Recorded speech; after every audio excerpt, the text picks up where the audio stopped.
Do I need a license to sell homemade food in New Jersey? And how do I start a home baking business in New Jersey?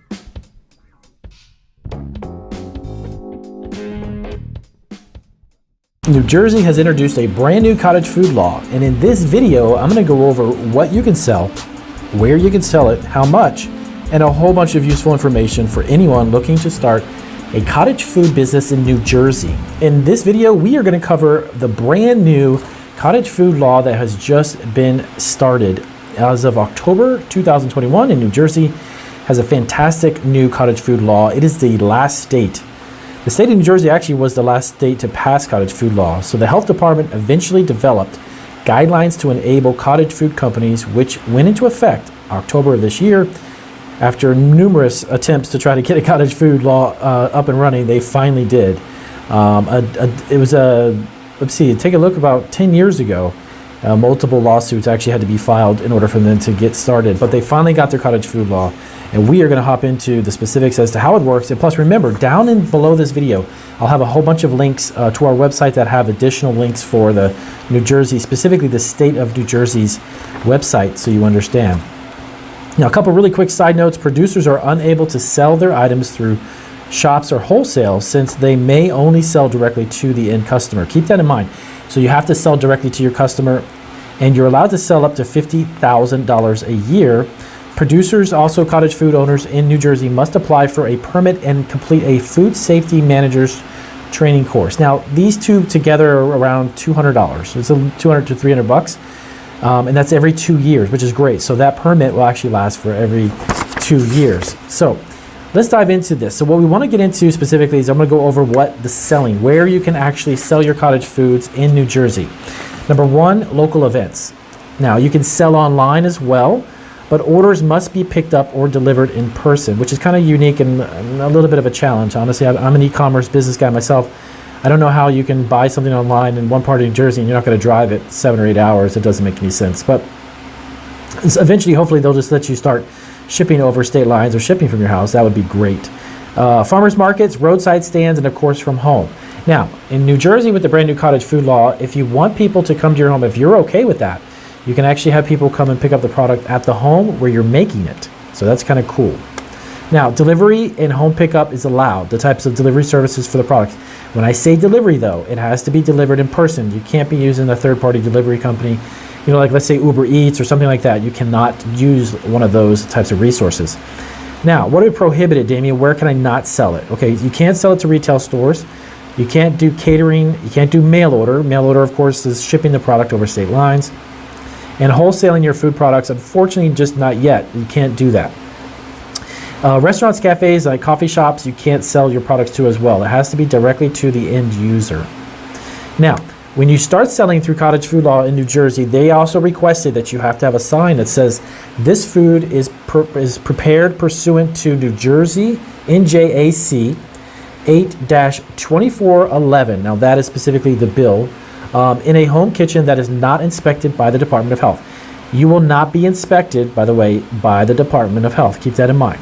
Now, what kind of foods can I sell, Damien? All right, let's go through the list of the allowed cottage food laws that are now in effect, what you can sell. Bagels, brownies, tortillas, cakes, breads, donuts. You can do cupcakes, cake pops, biscuits, scones, wedding cakes, even. Wedding cakes, that's a huge business, by the way. Extremely profitable business. Candies, so you can do any type of candy that's like a hard candy, chewy candy, chocolates and fudge, lollipops, cotton candy, and truffles. That also, by the way, is a huge, huge thing. Now, let me tell you a few things about the cottage food law really quick.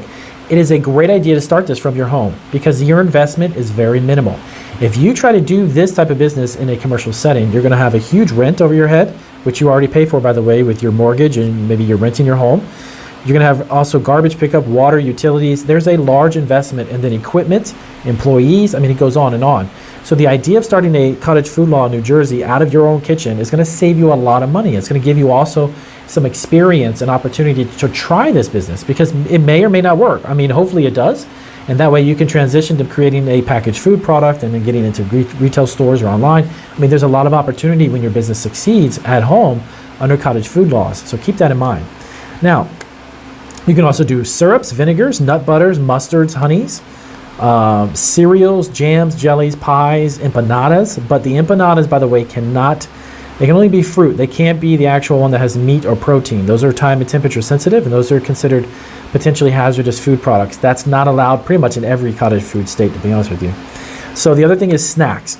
You can do chocolate covered items. You can do pretzels. You can do crackers, popcorn ball, kettle corn, even granola, nuts and seeds, fruit leathers as they're known.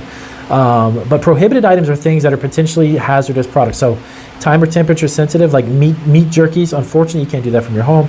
Perishable baked goods, those are items that either have to be kept at a certain temperature or have a certain time window of freshness. So those are items that you can't make. All right, now let's scroll down to some of the things that New Jersey, when they created this cottage food law, they set up, of course, some roadblocks, if you will, some limitations, obviously, and a lot of them are very similar to other cottage food states. For instance, like you can't have children running around the area while you're actually preparing products that you're going to sell to the public. Commercial kitchen is prohibited, so you can't go out and rent a commercial kitchen, then bring the product home, and then turn around and sell it as a homemade thing. Can't do that. It has to be in your home, specifically your primary residence. You cannot have pets of any kind in the room or the kitchen where you're preparing your foods. Okay. Also, interstate sales, which we mentioned before, you can't ship cottage food products from your home in New Jersey to somebody, let's say in Florida. That's restricted. Direct sales only is what's required. No smoking in the area where you're preparing your cottage food products from New Jersey as well. And also the sales limit. Okay, so the limitation, as I mentioned in the introduction, is around $50,000 a year, which is actually not that bad. If you're going to start this as a part-time business, an extra $50,000 obviously would be a really good thing. So from the legal standpoint, let's get into some of the business aspects, the legal business aspects of cottage food law in New Jersey. The one thing specifically they have set up is a food safety management training. So you actually have to apply for that permit and take that training course as a manager. Now, the food safety management training actually can be completed online. It's around $100. And of course, the permit, which is separate from the training course, is around $100 as well. So just keep in mind, you're going to be spending about $200 investing in this initially, which is extremely low, guys. Now, the application that you're going to fill out for your cottage food operator requires you actually to have a list of the products that you want to make, okay, and the allergens that are going to be contained in those products, okay. So keep that in mind. So when the permit becomes available, around October or so, I'll have the link down on our website. Check the links below the video, as I mentioned. It'll help you out, and you can go to our website and get all this extra additional info. Now, there is one unique thing about the water that you're going to use. If you're going to be using water and you're actually using a private well, this is a normal standard thing in cottage food law, but New Jersey, of course, adopted this under their new cottage food laws, is that the water source, if you've got a well, would have to be tested. So if you're not on city water, if you're not tapping into the city water, right, you're using a well on your private property, you're going to have that tested just to make sure that it's clean and, of course, it's good enough for you to be using when you're going to be making products for people to eat. Now, Damien, how do I label? Is there some type of labeling laws? I've heard there's labeling required for cottage food. Yes. Now, the following things will be required on your label under New Jersey's cottage food laws. Number 1, allergens. Number 2, your business name. Number 3, the county name. Okay, whatever county you're in, that has to be on there too. Keep that in mind. That's kind of unique. Not every state or every county requires that in other states, but you'll have to have the county's name. You're going to need to have your name as the business owner, ingredients of what is in the product, permit number, and the product's name. Lastly, the most important part of the label when you begin to develop cottage food products under the New Jersey law is the statement of declaration. Now, what is that? Basically stating that your product is being made in a facility that is not being inspected. Very important that people who are purchasing your product under cottage food know that it's not being inspected in a facility. It's being made at home. So if you go to farmers markets, you go to local events, they're going to be picking up the package, and on that label, you need to make sure that is stated, okay? So all in all, that is the gist, a well-rounded bit of information to help you understand how New Jersey's cottage food law now works. Now, a couple of tips I want to give you. These are not required, as I was doing research for this video, they're not required to have you create an LLC or business license. But let me explain something. There is liability involved with the cottage food business, just like any other. I would highly recommend you spend the money and invest in creating an LLC. I'll even have some links down below here that show you websites you can create an LLC in New Jersey online, actually for about 10-15 minutes. And it's the websites that we'll have is actually you can create it for free, plus just the state filing. Some really cool resources we found online, InkFile and Ink Authority.